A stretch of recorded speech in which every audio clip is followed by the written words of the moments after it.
नमस्कार मित्रों, मैं हूं यशपाल सिंह। आप देख रहे हैं बीबी न्यूज। खबरों को देखने के लिए बने रहे मेरे साथ। देखो, लोकसभा चुनाव को लेकर के प्रदेश इलेक्शन कमेटी ने मुझे अजमेर लोकसभा के अंदर लगाया है। और इस बार आपने देखा होगा कि 2 महीने में जिस तरह से बीजेपी की सरकार ने प्रदेश के अंदर जो फैसले करे हैं, हमारी जितनी जन कल्याणकारी योजनाएं थी, या तो उनके नाम बदल रहे या उनको रोक दिया गया, ऐसी स्थिति 2 महीने में पैदा हो गई। मैं समझता हूँ कि जनता का मन बहुत तेजी से बदला है। और आज हम लोकसभा का फीडबैक लेने के लिए और प्रत्याशियों के बारे में जानकारी प्राप्त करने के लिए यहाँ पर मुझे भेजा गया है।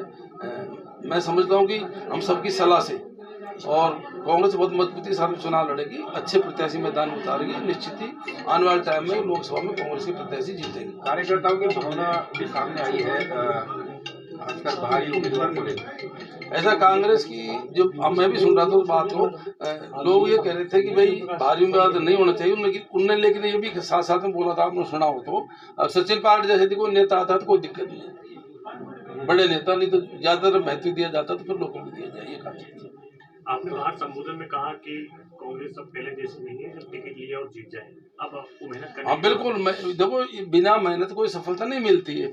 आज स्थिति ये है कि जो हमारे सामने वाली पार्टी है वो धर्म के नाम पे, जाति के नाम पे और भावना भड़का करके वो लोगों को इमोशनल कर देते हैं। और ऐसी स्थिति में यदि हमारा कार्यकर्ता एकजुट होकर मजबूती से मेहनत नहीं करेगा तो चुनाव जीतना मुश्किल हो जाता है। इसलिए मेरा कार्यकर्ताओं से निवेदन था या आह्वान था कि आप सब मजबूती के साथ में एकजुट रहिए, एकजुट होकर मेहनत करिए और मेहनत से फतेह प्राप्त की जा सकती है। किन मुद्दों को लेकर? देखो, हमारी जो मुद्दे हैं तो आपको पता है कि एक तो जिस तरह का बात बीजेपी ने कर रखा है, विकास की वो बात नहीं करते, और चीज की वो बात नहीं करते, नौकरी रोजगार की बात नहीं करते।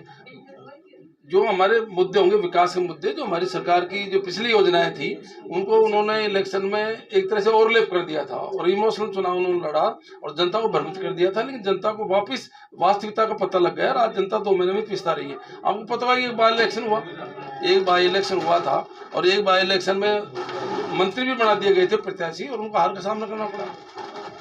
जो पार्टी की बात करें तो यहाँ अजमेर में 7 सीटें पार्टी हारी। लोकसभा में एक आपने कहा था कि एक ही विधायक है, किस तरह से मजबूती होगी जब आप बाहर कार्यकर्ताओं से बातचीत कर रहे थे, आप भी कोई नहीं सुन रहे हैं, आप ही के सवाल पे वापस जवाब दे रहे थे, ऐसे में कैसे एकजुटता आएगी? देखो, मैंने कार्यकर्ताओं से यही कहा था। आपने देखा होगा पिछली बार भी हम विधानसभा चुनाव हार गए थे, फिर भी हमारी सीट रिपीट हुई थी, यहाँ तक भी था। और जो हमारे विधायक जिनमें सीपी जोशी जी थे और खंडेला जी थे, लालचंद कटारिया जी थे, वो एमएलए चुनाव हार गए थे। 2-3-4 महीने बाद में वो सिर्फ लोकसभा चुनाव जीते थे। तो जिस तरह की अभी 1.5-2 महीने में जो वातावरण बना है यहाँ पर, मैं समझता हूँ कि बीजेपी के खिलाफ बना है, हमारे पक्ष में बना है, हम लोकसभा चुनाव जीतेंगे। राजस्थान में कितनी सीटों का लक्ष्य है? देखो, हमारा प्रयत्न तो पूरी सीटों पर ही है और आदमी चाहता है कि हम 100% सीट जीते। लेकिन मैं समझता हूँ इस बार बहुत चेंज आएगा। जिस तरह से 2 बार हम जो 0 पर आउट हुए थे, इस बार गारंटी के साथ में बहुत अच्छी टक्कर देंगे, अच्छे चुनाव जीतेंगे। कितने कोई संख्या है? संख्या तो कोई मैसौनी थोड़ी हुई या कोई ईश्वर की संख्या।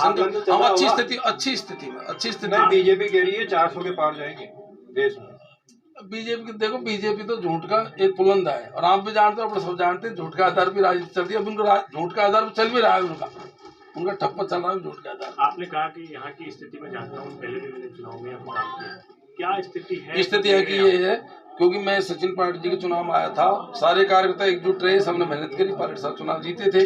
उसके बाद में बाई इलेक्शन था, रघु शर्मा चुनाव लड़े थे, उस टाइम मैं रहा था। सब कार्यकर्ता ने एकजुट होकर के मेहनत करी, चुनाव जीते थे।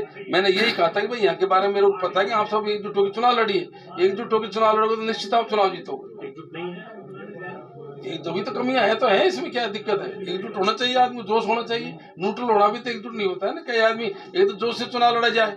मैंने स्पष्ट बोला था आपके सामने कि बहुत मेहनत की जरूरत होती है। एक तो आदमी न्यूट्रल होकर चुनाव लड़े और जोश से चुनाव लड़े। जोश में हम जीते हैं ना, जोश से। मेरे जिले में 4 सीट आ रही है, मैं जीता हूँ अकेला। 4 दिन पहले आपके पूर्व आरसीडी अध्यक्ष करेंगे, मजबूती से चुनाव लड़ेंगे। अपने परिवार में छोटी छोटी बात हो जाती है, परिवार एकजुट भी होता है और एकजुट होकर चुनाव लड़ेंगे। क्राइटेरिया क्या रहेगा आपको टिकट वितरण को लेकर? टिकट वितरण को, टिकट का हमारा जीतने वाले हो, जो सबको साथ को लेकर चल सके। युवा या अनुभव? मैं कह रहा हूँ जीतने वालों को जो सबको साथ में लेके चल सके। यहाँ तो बाहरी को लेकर भी विरोध है, लेकिन आप कह रहे हो पायलट जैसे कोई नेता आता है, क्या तो संकेत है? मैं तो कार्यकर्ताओं का ही आवाज सुन रहा था। कार्यकर्ता कह रहे थे कि, एक कार्यकर्ता कह रहा था सर लोगों को महत्व दिया जाए, तो एक कह रहे थे कि साहब एक्सेप्शनल। सचिव पायलट साहब बड़े नेता, जनाधारण नेता है, उनकी इच्छा है नहीं, इस बारे में मुझे कोई जानकारी नहीं है। मैं तो जो कार्यकर्ता की भावना पहुंचा दूंगा हाईकमान तक।